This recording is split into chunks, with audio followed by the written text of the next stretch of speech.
Om Sai Ram. Welcome to बंदे हैं हम साई के। मैं हूँ आपके साथ सुयशी। आज फिर एक प्यारी सी अनुभव आप सबके साथ शेयर करने जा रही हूँ। और अनुभव बताने के बाद वीडियो के आखिरी में आप सबके लिए एक बहुत ज़रूरी सी बात है, तो उसे आप ज़रूर सुनिएगा। एक नोटिस क्या, एक बहुत अच्छी सी बात आप लोगों के साथ शेयर करना चाहती हूँ, तो वो आखिरी में उसे सुनिएगा ज़रूर। और आप लोग भी अपना अनुभव हमारे साथ शेयर कर सकते हैं। कोशिश कीजिएगा व्हाट्सएप करने का। ऐसा नहीं है कि मैं कॉल नहीं करूँगी या कॉल नहीं उठाऊँगी, पर कई बार हम बिज़ी होते हैं तो कॉल नहीं उठा पाते, मुझे भी बुरा लगता है। इसलिए मैं सभी से कहती हूँ कि आप मुझे व्हाट्सएप कर लीजिए, और अगर बात करना होगा तो हम डिसाइड करके फिर आराम से बात कर पाएंगे। तो मेरा नंबर नोट कीजिएगा, 6206008273 मेरा नंबर है, जो आपको डिस्क्रिप्शन और कमेंट सेक्शन दोनों ही जगह में मिल जाएंगे। मैं फिर से कहती हूँ, 6206008273 मेरा नंबर है। आई थिंक स्क्रीन पे भी शो हो रहा होगा।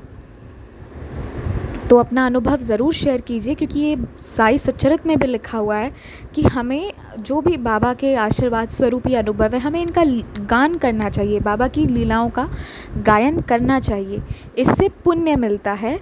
ये एक बहुत अच्छी मार्ग मानी जाती है भक्ति करने की। और यही कारण है कि मैं भी स्क्रीन पे आने की जगह बस बोल कर आप लोगों को लीला सुनाती हूँ, क्योंकि मुझे इससे बहुत मैं बहुत ब्लेस्ड फील करती हूँ। और अब आप लोगों को मैं जो लीला सुनाने जा रही हूँ वो मैम शक्ति नगर से हैं। उनका एक्सपीरियंस थर्सडे को भी मैंने एक डाला था, बहुत अमेजिंग सा एक्सपीरियंस था। अगर आप लोग मिस कर दिए हैं तो मैं वो लिंक जो है कमेंट सेक्शन में पिन कर दूँगी, आप वहाँ चेक कीजिएगा। वो थर्सडे का यानी परसों का एक्सपीरियंस नंबर 19 में होगा। प्लेलिस्ट पे जाके सुने, सारे एक्सपीरियंसेस आपको मिल जाएंगे। अब मैं आपको एक्सपीरियंस बताती हूँ कि क्या हुआ था।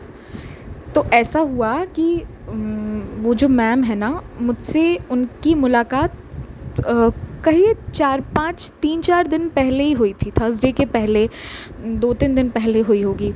और उसके डेढ़ हफ्ते पहले उनके लेफ़्ट आर्म, जहाँ तक मुझे समझ में आ रहा था, उनके आर्म में यानी कि पंजीरी में दर्द हो रहा था। और वो दर्द धीरे धीरे ऊपर उठते उनके चेस्ट में पेन हो रहा था। तो वो बहुत परेशान थी कि ऐसा क्यों हो रहा है। देखिए, एक तो ऐसे चेस्ट पेन या कुछ भी हो तो भाई डर तो लगना लाजमी है, डर तो लगेगा ही। और साथ में कोरोना का टाइम है, तो पता चला कि आदमी कोविड इंसान को इलाज करवाने गया और कोविड घर लेके आ गया, ये टेंशन रहती है। और कोविड के वक्त सारे डॉक्टर्स मिल भी नहीं रहे, तो टेंशन तो ऑब्वियस होना ही था। वो तो उन्हें हुआ, तो वो बहुत टेंस्ड थी कि क्या होगा। तो वो बाबा से कहने लगी कि बाबा मुझे ठीक कर दीजिए।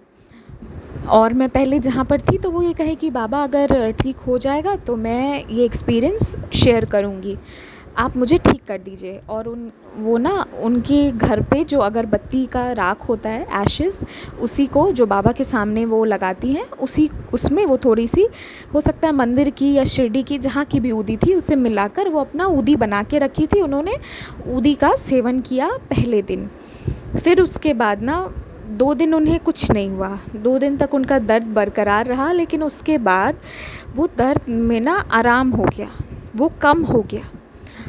अब कहिए कि वो दर्द कम हुआ, लेकिन वो उतना ध्यान से नोटिस की या नहीं की। उसके बाद क्या हुआ, एक दिन रात में वो खाना खा ली, होता है ना, खाना वाना खा के फिर आराम से थी। तभी क्या हुआ कि उनके गले में उनको ऐसा लगा कि कुछ चोक हो रहा है, इस टाइप का लगा कि कुछ है, कुछ फंसा हुआ है, something is there which is choking वहाँ पे है।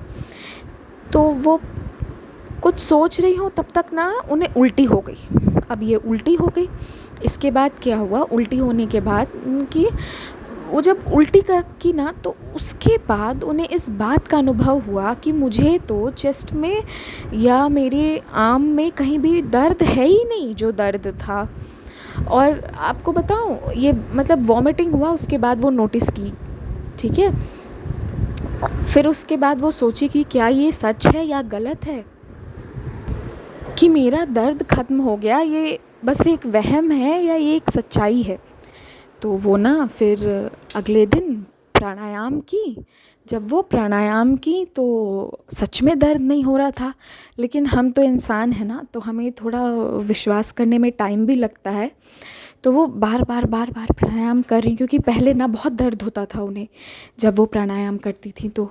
लेकिन बाबा की कृपा देखिए कि वो प्राणायाम की और वो इस बात को रियलाइज़ की कि अरे मुझे तो कोई दर्द नहीं है, कोई प्रॉब्लम नहीं है, मैं बिल्कुल ठीक हो गई हूँ। फिर उसके बाद तब एज़ प्रॉमिस टू बाबा जी उन्होंने अपना ये एक्सपीरियंस शेयर किया, जिसके लिए मैं बहुत थैंकफुल हूँ, क्योंकि मुझे पता है ये एक्सपीरियंस जिन लोगों के पास जाएगा उनका भरोसा और बढ़ेगा।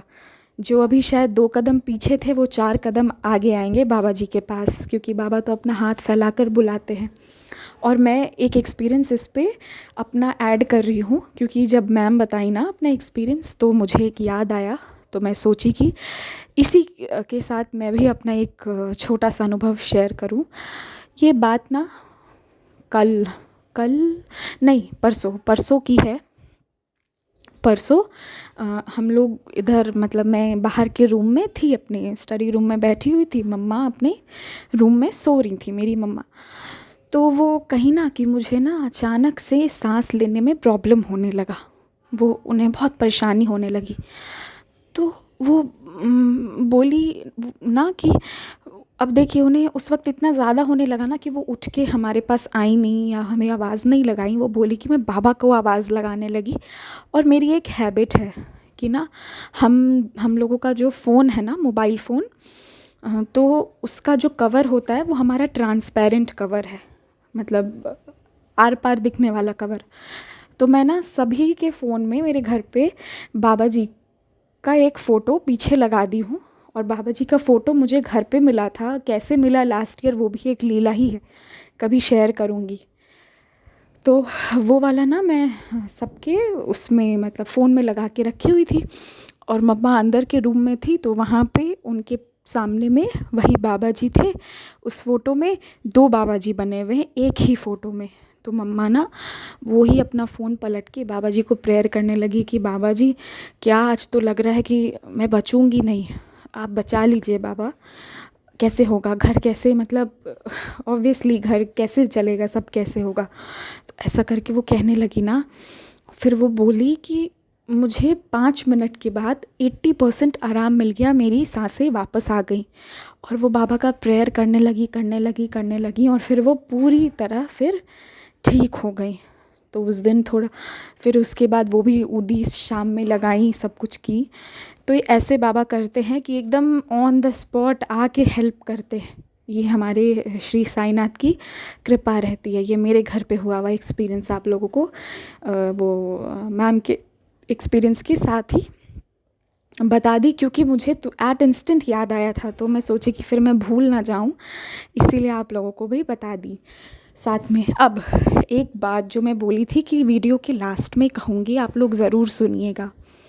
वो बात ये है कि हमारे चैनल पर ना डिस्क्रिप्शन में, कमेंट सेक्शन नहीं, डिस्क्रिप्शन में एक लिंक मैं शेयर करती हूँ जिसमें ग्लोबली दर्शन डाले जाते हैं।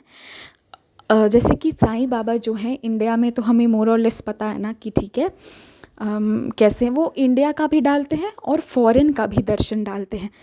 कि कैलिफोर्निया के मंदिर में बाबा जी की मंदिर है तो वहाँ कैसी प्रतिमाएं हैं, कैसे वहाँ पे बाबा जी दिखते हैं। तो आप लोग ना वो ज़रूर देखिएगा। ये मुझे देखिए मैं सच कह रही हूँ, मैं नहीं जानती कि वो चैनल किसका है, मेरी उन भाई से बात भी नहीं हुई है आज तक। लेकिन जिन भैया के थ्रू मुझे वो उस चैनल का लिंक मिला था, वो भैया से मतलब बहुत अच्छे हैं वो भैया, उन्हें मैं जानती हूँ। तो उनके थ्रू मुझे लिंक मिला, फिर ऐसा होने लगा कि हमारे ग्रुप पे भी लोग देखने लगे, सबको पसंद आने लगा। तो मैंने उसका डिस्क्रिप्शन में 2-3 दिन से डालना स्टार्ट कर दिया, पर आप लोगों को ऐसे बता भी दी, इन्फॉर्म कर भी दी, ताकि जो लोग नहीं देखे हैं वो देखें। बिकॉज़ बहुत सुंदर है, बहुत अच्छा लगता है देखने में। तो बस यहीं तक था आज का एक्सपीरियंस, काफ़ी बड़ा हो गया। और आप लोग भी उम्मीद करती हूँ अपने एक्सपीरियंसेस ज़रूर शेयर करेंगे। ओम साई राम, अपना ध्यान रखें।